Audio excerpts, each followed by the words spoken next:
Once upon a time, there was a girl called Arabella who could not use a spinning wheel. Every time she tried, her thread would break or become knotted and tangled. This made her mother very angry. "You are such a useless girl," she would shout at her. "Why can't you spin beautiful flaxen thread like your cousins?"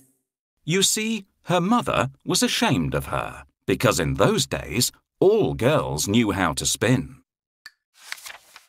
Arabella would reply, "I hate spinning, Mother. My fingers are too small, and spinning hurts them so much. I cannot do it." Then she would throw herself down, sobbing and crying pitifully.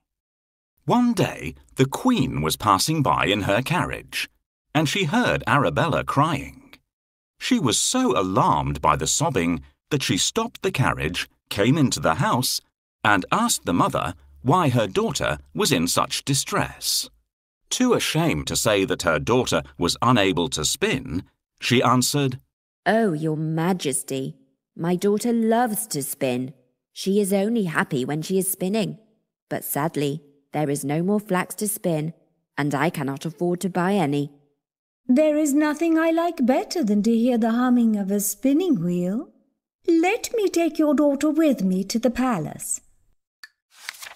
I have plenty of flax, and she can spin to her heart's delight." The mother had no choice but to let her daughter go. When they arrived at the castle, Arabella was shown 3 rooms piled from top to bottom with the finest flax. "Now, spin me this flax," ordered the Queen. "When you have spun it beautifully into thread, you shall marry the prince, my eldest son." Arabella had charmed the Queen with her gentle ways and delicate appearance. The Queen believed she would make a wonderful bride for Prince Leon. Poor Arabella was terrified. She could not have spun the flax had she sat there day and night for 100 years. When she was left alone, she wept and did nothing. Good heavens! How will I ever spin all this flax? People have known about flax since the olden days. They say if the yarn is left in damp air for a long time, it goes off. The threads of wet yarn will always be torn. On the 3rd day, the Queen came, and when she saw that no flax had been spun, she was surprised. Arabella explained that she was so sad at having left her home that she had not been able to begin. This satisfied the Queen, but as she left, she said, "Now, you must start spinning for me tomorrow." Arabella was left alone and did not know what to do or where to turn for help. She began to cry. How could she escape this impossible task? She looked out of the window, and there she saw 3 strange women coming towards her. The first one had a big, broad, flat foot. The second one had a large lower lip that hung down to her chin. The third one had a flat, fat thumb. The 3 women looked up at the frightened and tearful Arabella and asked her what was the matter. Arabella told them what had happened. They offered to help her.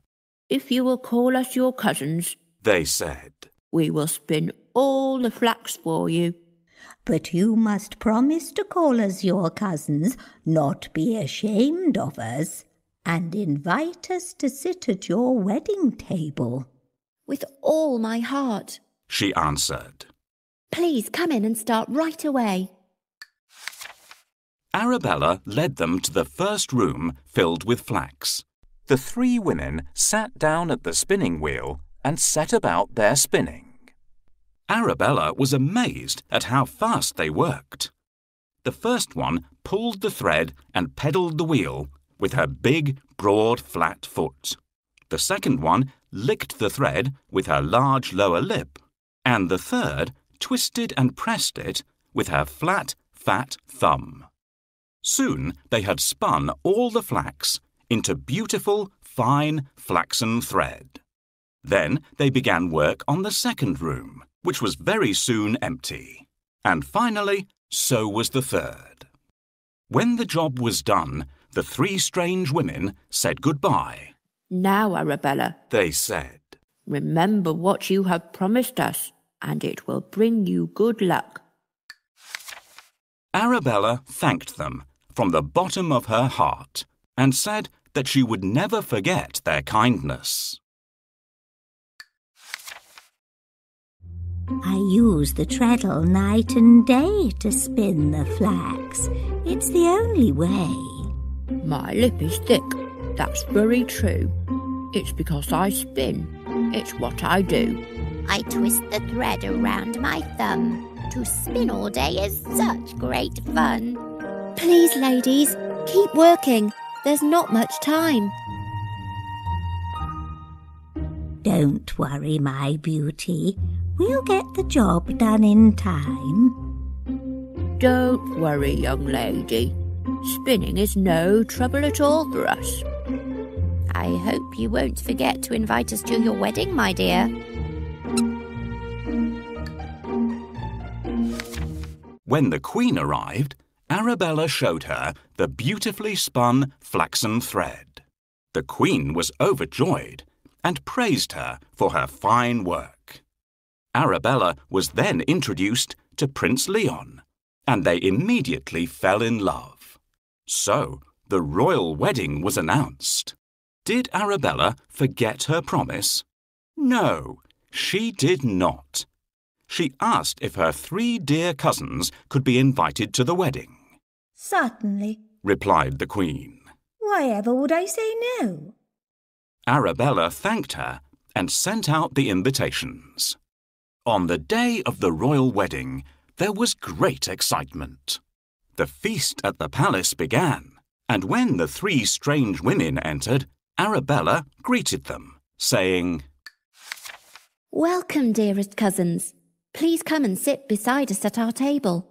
The cousins joined the wedding party, but Prince Leon was shocked by their appearance and asked the first, Why have you such a big, broad, flat foot? From peddling a spinning wheel. She replied. Then he asked the second.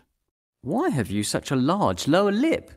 From licking the thread. She answered. To the third he asked, Why have you such a flat, fat thumb?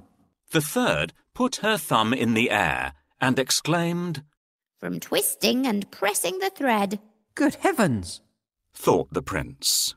He then took hold of his bride's delicate hands and, looking into her sweet, gentle face, said, My lovely bride must never, ever again use a spinning wheel as long as she lives. Arabella glanced at her cousins and, realizing her good fortune, smiled to herself. I think her mother would have been proud of her, don't you? After all, spinning is not for everyone. Thank you for inviting us to your beautiful kingdom, dear Prince. What a lucky cousin we have. What a smart and handsome fiancé she has. I'm one of Arabella's cousins. What an honour to meet you. Goodness, look at the size of them. I've never seen anyone like them before. This is what working on a spinning wheel does to you.